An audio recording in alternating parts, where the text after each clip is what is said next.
Man, I've been nervous about this all day.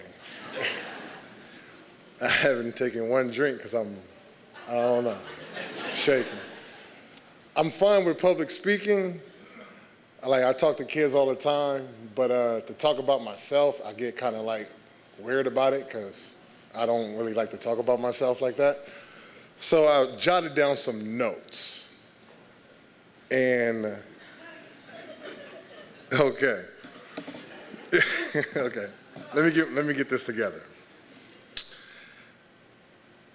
I was like, what am I supposed to say? So I YouTube Hall of Fame speeches 2 days ago.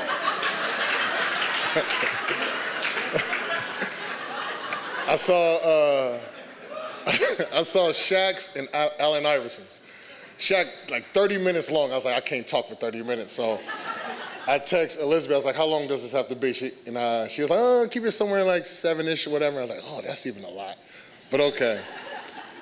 But taking off a cue from what I saw on YouTube, they said a whole lot of thank yous. And I thought about that. And I was like, I'm going into a Hall of Fame at this university, my alma mater. Like, when I think of this alma mater, what do I think of? Like, who are the people that reflects this state, reflects this college to me? And first off, my college coach, Tubby Smith, man, he instilled everything you guys see, how the way I played for 4 years was him. One, he always said, he used to tell us this, I didn't get it when I was 19. He goes, you guys are messing up my livelihood. We'll lose 2 games in a row. You guys are messing up my livelihood. And we used to be like, man, you making millions. That's some selfish stuff to say. But when I became a professional, I get it. Like, the assistant coaches, Mike Sutton, George Felton, who came all the way down to Modesto, California, in-home visit to recruit me. I want to thank them. My parents, man, they shipped me off to Kentucky and it made me to become a man. And the only thing my father always told me when I left was, you have my last name, don't embarrass it. So every day, you know, coming from hearing my dad's voice and getting Tubby every day, I had no choice but to do right. We had an old director of basketball operations, Leon Smith, who's like a big brother to me. My teammates, it's so many of them, but Tayshawn, Keith, Gerald, Kalina, Rajon, Ravi, Josh, all of them. Our academic counselor, Michael Stone, I gotta thank him. Because, well, we had this thing, if you miss class 5:30 a.m., you're running. Well, I didn't want to run, so I went to class, I just slept in it, for the first 30 minutes. So Coach can't say I didn't miss class. My journalism teachers, Yvonne, Scooby. I told these guys he was in my speech. Chris Briggs, Steve Goodson, DJ Geddes, Zach Murphy, all our managers, every day, along with, God rest his soul, Mr. Kitely, every day, they always had my 2 Snickers and my red Gatorade ready for me before every practice. I didn't like to eat before practice because it felt heavy, but the Snickers and the Gatorade ran right through me. Use your imagination. Dave Kendi, the Moss family, Daddy Moss, Mama Risa, Keon, Nani, Austin, man, they took me in coming from California. The Carrier family, I love my mother to death, but Miss Carrier probably has the best cook I've ever had.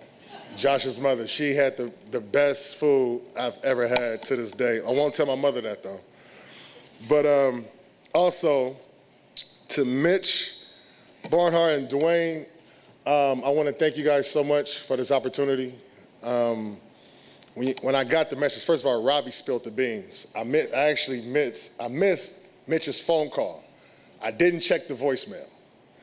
Robbie texted me an hour later, congratulations, big fella, HOF. I said, man, what are you talking about? He goes, did Mitch call you? I said, yeah, he left a voicemail. He goes, man, check your voicemail. And so Mitch told me to call him back, but Robbie spilled the beans. To Mitch and Dwayne, you guys could have chose anybody. I mean, I go down the line, I think of all the athletes that came through this institution, man. And for you guys to choose me this year, I'm grateful. Thank you. My whole life, when I think about my college career, you know, you set goals and ask, like, things you want to set. And I wanted to be an All-American, didn't happen. I wanted to get to the Final Four, it didn't happen. So I asked myself, I said, why wasn't it good enough? It's like, I guess I just wasn't good enough to get there. But being inducted to this Hall of Fame, you guys let me know that I did what I was supposed to do, and I want to thank you for that one.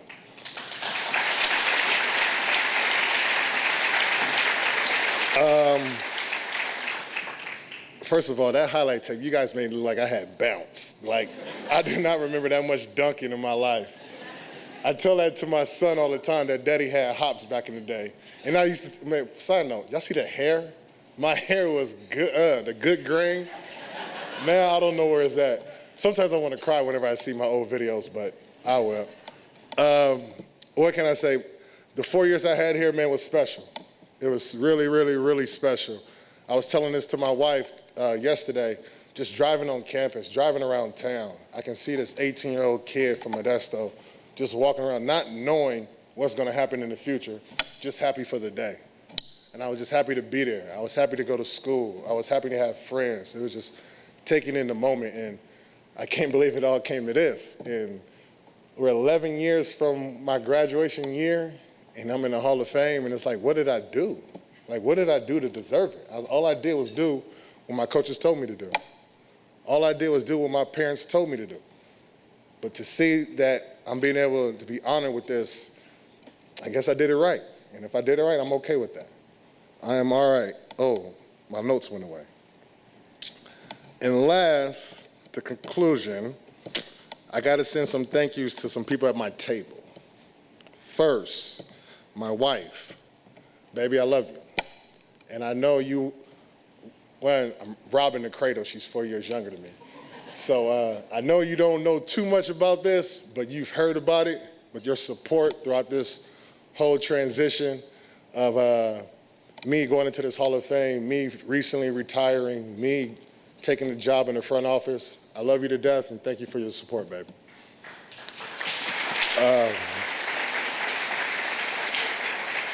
Mandy, I'm gonna call her Polly. I know her as Polly. I still can't pronounce her married name fully, Braha, whatever. But I know. Baby, you were like the biggest sister in the world to me on campus. Any girl that I even tried to have interest in, you shut it down. You made sure I kept my nose clean. You was making sure I was going to school, making sure I was doing everything the right way. I love you to death. You don't understand. Like, I know I'm a terrible texter. Like, I don't always text back promptly, but I see your messages and I love you dearly. Thank you. A2, well, his name is Austin Moss, but we call him A2, is Robbie's younger brother. I've loved this little man since I went to his high school football game in 2005. And y'all remember Curtis Pulley? Played here, right? So I went to his high school game and saw A2 play against Curtis Pulley. Had all the hype. And they was like, yeah, Austin's gonna walk on and play next year. Man, he couldn't grab Curtis for nothing. I was like, dude, it's like, if you're gonna play in the SEC, you can't tackle this guy, you know. But he worked his butt off and was able to play here in Kentucky. But right now, A2, man, we've, over the last few years, we've grown so much. You know, I love you like a little brother, man. And we talk on a regular just about life and our future and where we going, this and that. And you don't understand, that's miles to me. And I love you for it, and thank you. And last but not least, to the two gentlemen that introduced me, they took me in. When I say that, I'm the oldest of four. And I didn't have a brother. Well, I have a brother, but he was so younger than me, I couldn't relate to him. And these two guys, we might not be related through blood, but when they tell you, I would do anything for them. Josh, Robbie, man, I love y'all to the bone. My son, he calls y'all uncle. He even asked me, he goes, Daddy, why do I call them uncles? He goes, they didn't come from Nana and Grandpa. And he goes, Uncle Josh, he's not black. I said, I know, buddy, but look, I said, there's nothing I wouldn't do for you that they wouldn't do. And to me, this honor, this trophy, it's y'all, man.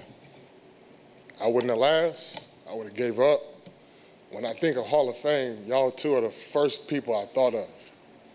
Like, Josh taking me in to go see your mom as a freshman. You don't understand, that was major for me. And this is really not my Hall of Fame, man. It's us. It's us three. And I love y'all to death. Y'all know it. But I want to thank y'all, man, from my heart, from my bone, my family to your family, man. I'm nothing at Kentucky if it wasn't for y'all, man. Thank you.